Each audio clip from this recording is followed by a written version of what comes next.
This is a special current affairs program, and in the studio is the chairperson of the Parliamentary Portfolio Committee on Information, Media and Broadcasting Services, Hon Prince Sibanda, to discuss the state of media laws in Zimbabwe. Welcome, Honorable. Thank you for having me, Jerome. Now, Honorable, can you explain the role of the Portfolio Committee with regards to accelerating the alignment of media laws to the Constitution of Zimbabwe? Thank you so much, Perez. It is important for me to state that the role of any portfolio committee of Parliament flows directly from the provisions of Section 119 of the Constitution, which provides the role of Parliament as to make laws for the good governance of the country, amongst other duties that the Constitution is bestowed, that the Constitution bestows upon Parliament of Zimbabwe. So the role of the Portfolio Committee on Information, Media and Broadcasting Services basically is to be the watchdog. It plays the oversight role over the Ministry of Information, Broadcasting and Publicity. So our duty is to ensure that the policies of the ministry and all departments that fall under the ministry are in compliance with the provisions of the Constitution and the aspirations of the people of Zimbabwe. When it comes specifically to the law-making role in terms of accelerating the alignment of media laws, our duty basically is to receive the bills when they come from the executive. Once the bills come from the executive and they come to Parliament, we then take those bills onto public hearings in compliance with Section 141 of the Constitution of Zimbabwe.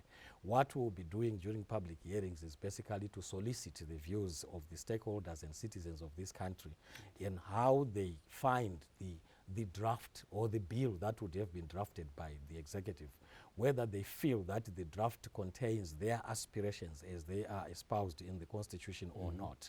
And therefore we take their views. After taking their views, we go and sit down as a committee and deliberate on those views that would have come from the citizens. And then we compile a report that is presented in Parliament during the second reading of the bill, which then comprises basically the backbone of the deliberations of Parliament as they make the law that would have come through the committee. Now, going forward, in your view, is Parliament playing its role effectively in leading the reform agenda and promoting the democratization agenda as well? In my view, contrary to the 8th Parliament, I think the 9th Parliament has been very effective when I try to look at the manner that bills have come through the Parliament and how bills have been actually changed. You know, contrary to what has been happening before, where bills would come from the executive and they simply sail through the mill without any changes being made into the bills as they come from the executive. Currently, we have seen a number of bills being modified. We have seen the executive compromising. We have seen Parliament standing up their ground and saying this piece of legislation does not comply either with the aspirations of the people as they would have expressed during public hearings, or through the Parliamentary Legal Committee. They would say this particular bill does not conform with the provisions of the Constitution. And then we have seen the executive actually also agreeing to what Parliament have said, which may have made most of our laws to come out showing the true aspirations of the people. So in my view, I think Parliament has been effective in that regard. Although here and there, laws indeed might pass through Parliament without meeting the aspirations and desires of Zimbabweans. We have had complaints in situations where laws have been passed, but maybe without the necessary amendments that people would have suggested. But generally, I think the 9th Parliament has been more effective than the Parliament that I set in the previous term.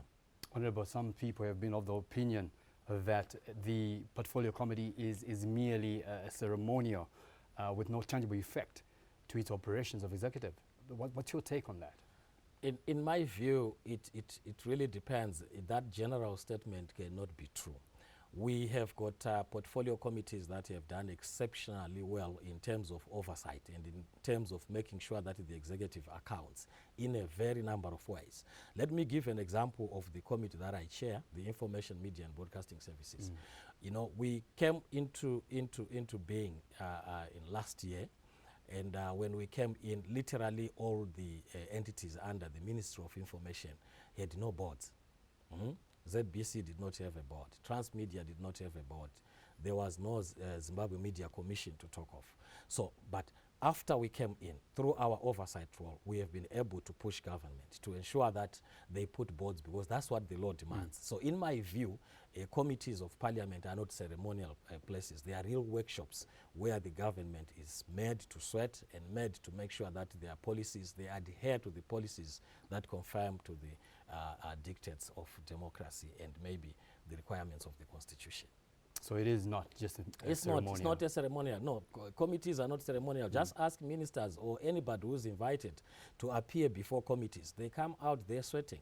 The reason why they come out sweating is that committees are the places where real questions are asked and people are made to account on real issues that would have happened. So in my view, they are not ceremonial. Committees have been effective mechanisms of oversight over government, over the executive role. So progress is being made. Definitely progress is being made in terms of accountability. Now, moving on, you were recently quoted expressing concern on the poor turnout at public hearings of the Freedom of Information Bill. What's the reason? Why did you all of a sudden find yourself saying these things? I mean, this was not only about the Freedom of Information Bill. I have just observed generally that all committees, when they are going out on public hearings for all bills, the turnout has generally been low. Not that we are concerned about the numbers.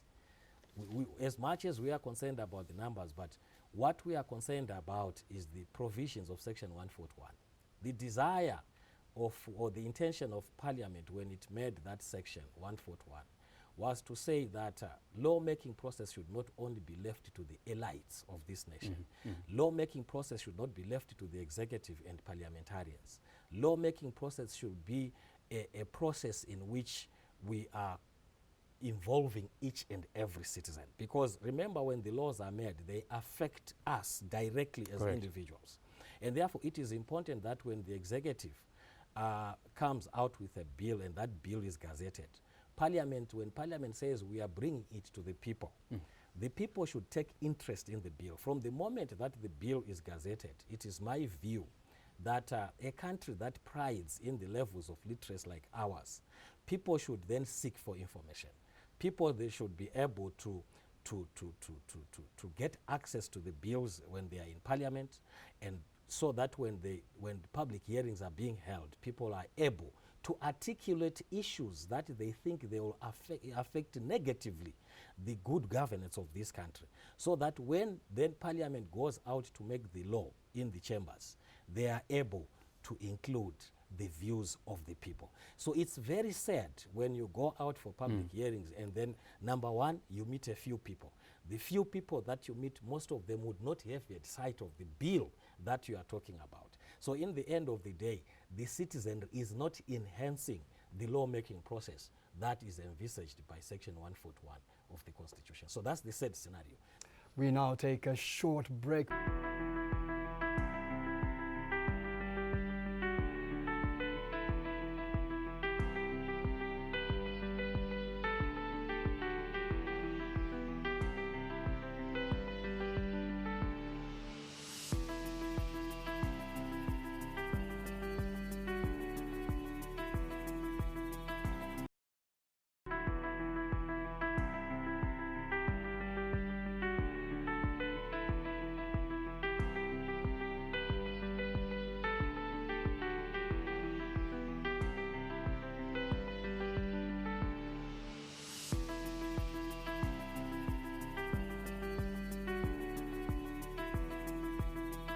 Just before the break, we were talking about how the public is not well informed of such media laws. Yes, in my view, I think it is incumbent upon every Zimbabwean citizen to take an interest in how laws are made, especially laws that come to affect them. Because at the end of the day, like I'm saying, once a law is made, we begin to complain. that this law is not a good law. This law is a bad law. But the question then becomes, when we were given an opportunity to go and have an input into that law, did we exercise that right as a citizen? I think it is important that citizens then take that interest to say, we cannot allow laws to be made on our behalf without our involvement. Correct. That should be the burden of every citizen.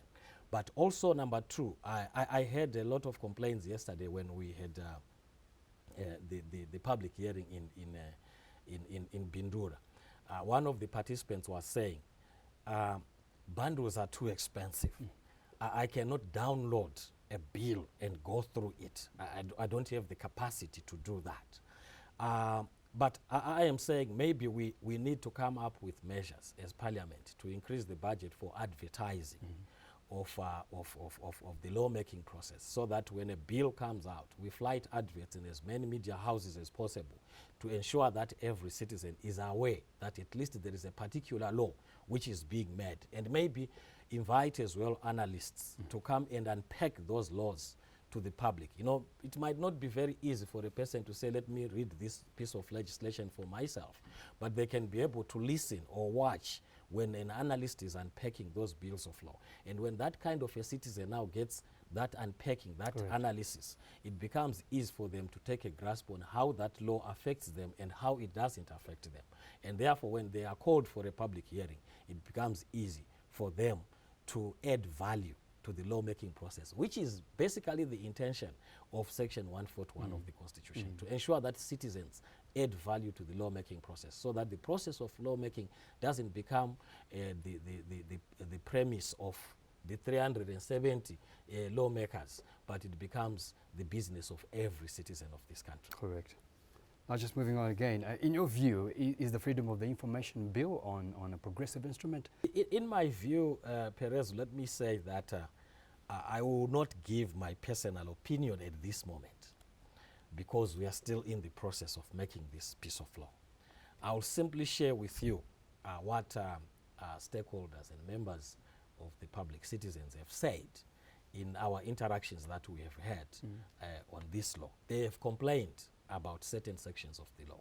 They have said it has got progressive elements. For example, one progressive element is the period within which one is required to tender information that has been requested by a citizen. The information has been reduced to about 21 days, whilst others are still complaining that it is still too much time. But people feel that it is progressive. But generally, there is a feeling that this law is not so as progressive as people would have loved it. For example, someone said at a public hearing yesterday, this bill should actually read as exemptions of freedom of information bill, rather than freedom of information bill. And the reason why they are saying that is that there are a number of exemptions, you know, so there's still that shielding away from accessibility of information that is being held by public bodies, you know, where we need transparency, where we need accountability. That accountability is being shielded away, especially by clauses number 20 up to clause number 31. So there are a lot of complaints that are there, but we are still listening to the citizens. And I'm sure that by the time we end the public hearings, we will be in a position then to say, is this law progressive or is it retrogressive? For now, I don't want to air my views. I want to air my views at the end of the public hearings, after I would have heard what the citizens are saying. Correct, because it is the people that actually make the law, bring it into force, isn't it? Now, some of the contentious provisions that can inform discussion during public hearings of this bill. Yes. Any notables? Yes, definitely. There's clause number 7. People are talking about, why are you saying that only public entities should be covered by this law? The private entities at times also hold information of public interest. So the people are saying that, why can't we talk about private entities also being covered by the law in the same manner that it is covering public entities? Then there are issues pertaining to fees for accessing information. People are talking about the fees should not be prohibitive. The fees should be guided in a manner that an entity should not just pluck a figure out of nowhere and say we are charging you so much for you to access information, because at the end of the day that might defeat the purpose of the whole act. And we also seeing that clause number 5, people are saying that while list officers are given the duty to give information, the duty should also extend to ensuring that the people are assisted to access that information. If there is an application, for example, that application they should be assisted to file the application by the information officers. And also people are saying that clause number 10, which talks about deemed refusal, that if you don't get a response within 21 days of the information that you have asked for, then it means that it is deemed that you have been refused the access to that information. Some are saying that that whole clause should go away because, number 1, in terms of the Constitution, when a person is said, when an administrative action has been taken against any person, that person is entitled to receive reasons for that decision, for that decision having been taken in writing, for that matter. So if it is just deemed that you have been refused access to that information, it means that you won't get any written reasons why that decision has been taken. And therefore, people are saying that should be removed. And then there was also the contentious issue of clause number 6, subclause A, where it says that minutes of cabinet and its committees should not be accessed at all. There's a blanket ban entirely. People are saying, no. We should know how decisions are being taken in cabinets from time to time. So instead of putting in a blanket ban, let's give a declassification period. Say after 20 years. If minutes of a cabinet meeting that happened 20 years ago, people should have access to that information. There is also the issue of appeals in clause number 18. People are saying that appeals and the reports that come from institutions on information that they would have given on request, they are saying that the appeals should lie with the Zimbabwe Human Rights Commission instead of the Zimbabwe Media Commission. Why? Because the Zimbabwe Media Commission's power only extends to media rights. So it doesn't cover the entire rights pertaining to access of information. So the Zimbabwe Media Commission cannot oversee sections 61 and 62 at the same time. They can only be able to deal with media rights. In terms of access to information, general access to information, if I want a birth record for my child from a hospital, the Zimbabwe Media Commission has got no business to do with that. But because it is a human right, the Zimbabwe Human Rights has got something to do, has got a mandate to inquire into that thing. So people are saying, let's talk about those things in that manner. Okay. Yes. So there are a number of things. For example, there's also the fees for translation.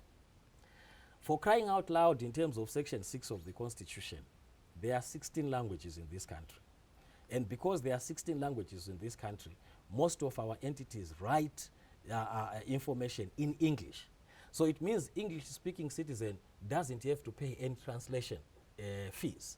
But for a person who speaks Tonga, Chivenda, Chikalanga, Chinambia, I have to go and pay a translation fee. That becomes discriminatory. So people are talking Honorable Prince Sibanda, it's getting heated in here, it's getting exciting, but unfortunately we just have to take a short commercial break. We will take it after the break. Thank you. We now take a short commercial break, but do stay tuned for more.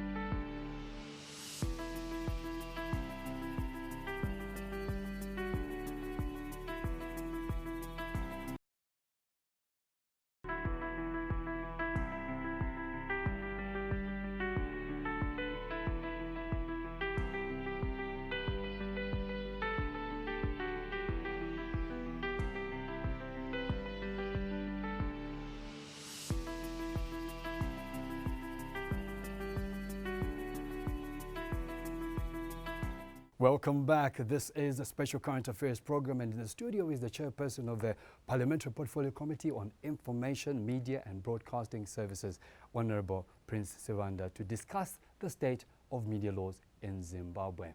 Now, just before the break, Yes. we were talking about the contentions. Yes. So we were still talking about clause number 16, which talks about a person who requests information to pay a fee for translation. I was saying, in terms of our constitution, there are 16 languages, and therefore it is the submission of certain citizens that we have interacted with, that it should be mandatory for any record holder, for any information holder, to have that information in the 16 languages that our constitution acknowledges, for us to avoid discrimination. How do we get discrimination? It becomes discriminatory in the sense that an English-speaking citizen, will simply access information without an extra cost for translation. Mm. But what about the other people who don't speak English? Right. Similarly, there's also a contention on the fact that information should only be requested in writing. For crying out loud, we still have got citizens that are unable to write for one reason or another. So are we saying that those citizens cannot access the information that they want because they cannot write, you know? So people are saying it should be inclusive.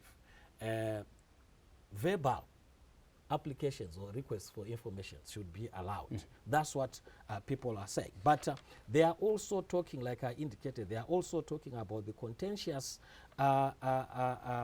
exemption clauses that range from clause number 21 up to clause number 33. There are certain clauses that are really so contentious. For example, the clause that says operations of public entities.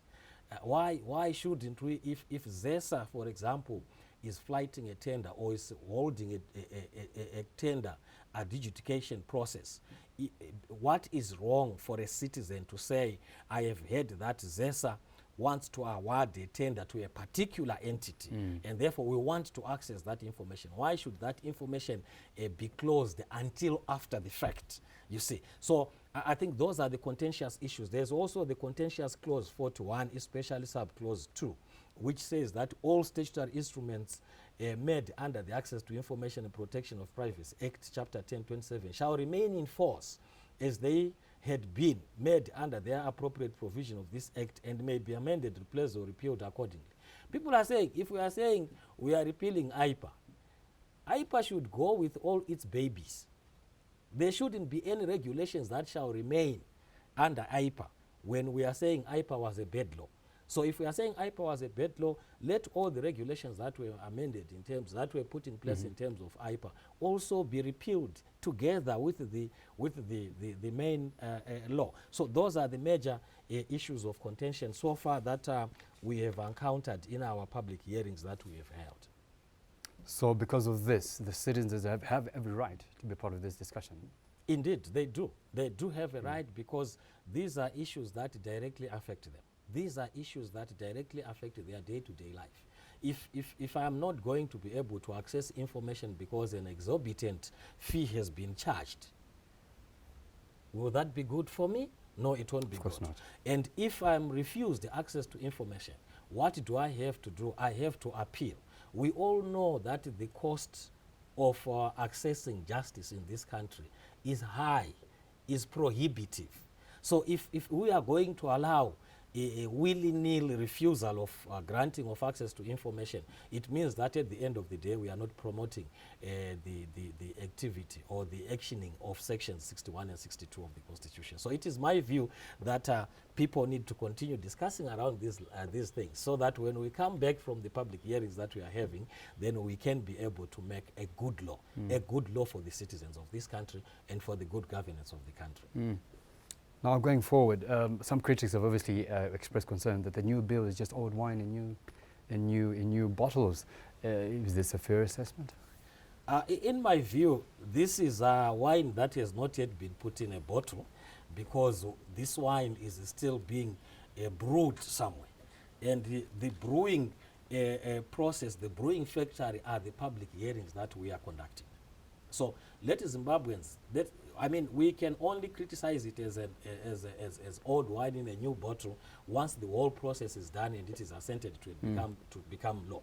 But as it is right now, we still have got an opportunity to make this old wine new wine in a new bottle. So it is incumbent upon us as citizens to make sure that we partake in the process of making this law to be the kind of law that we want. Our business as a committee is to be receptacles, to receive what that the citizens desire and ensure that that which the citizens desire, we put it in black and white by making a law which comes directly out of the desires of the citizens. So that's our responsibility as a committee. Now we've come to the end of this current affairs program. Thank you for watching and pleasant viewing.